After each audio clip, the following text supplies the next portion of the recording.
Гледање во мобилен телефон, носење слушалки во двете уши или користење на било каков друг електронски уред додека се поминува пешачки премин или пак се вози тротинет, велосипед или мопед по коловозот. Од денеска ќе се казнува 140 евра за пешаците и 50 евра за возачите на овој тип превозни средства. Од денес веќе стапија во сила измените и дополнувањата на Законот за безбедност на сообраќајот на патиштата, преку кои сообраќајните полицајци ќе може да казнуваат учесници со намалено внимание во сообраќајот.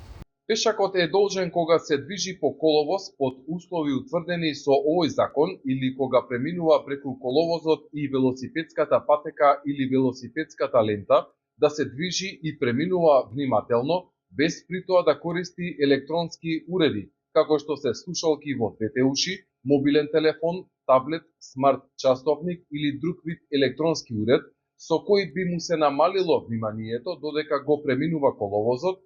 Од Републичкиот совет за безбедност на сообраќајот вела дека новите законски решенија се воведуваат во насока на елиминирање на одредени навики кај пешаците и возачите од определени категории возила, како и да се зголеми нивното внимание додека учествуваат во сообраќајот. Републичкиот совет за безбедност на сообраќајот на патиштата нагласува дека целта на ваквите законски измени е создавање на услови за поголема безбедност, намалување на ризиците и заштита на човечките животи.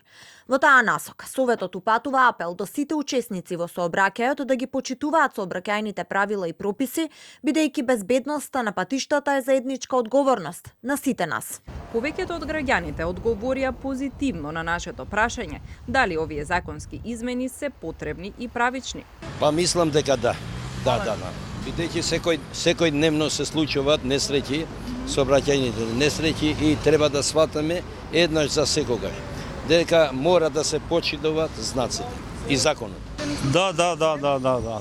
Тоа најпаметна работа е до сега. Па борете. Треба.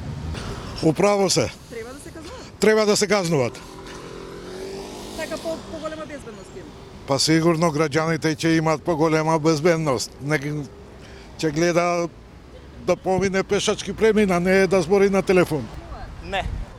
Функционира нормално кој телефонира. Очи му функционира, нема потреба. Не верувам. Сепак, постојат недоречености во овие законски измени, кои од Министерството за внатрешни работи се уште не ги прецизирале. Например, што доколку наместо 2 слушалки во ушите, како што е пишано во законот, пешакот или возачот имаат само една во увото, дали и во овој случај ќе добијат казна или пак опомена.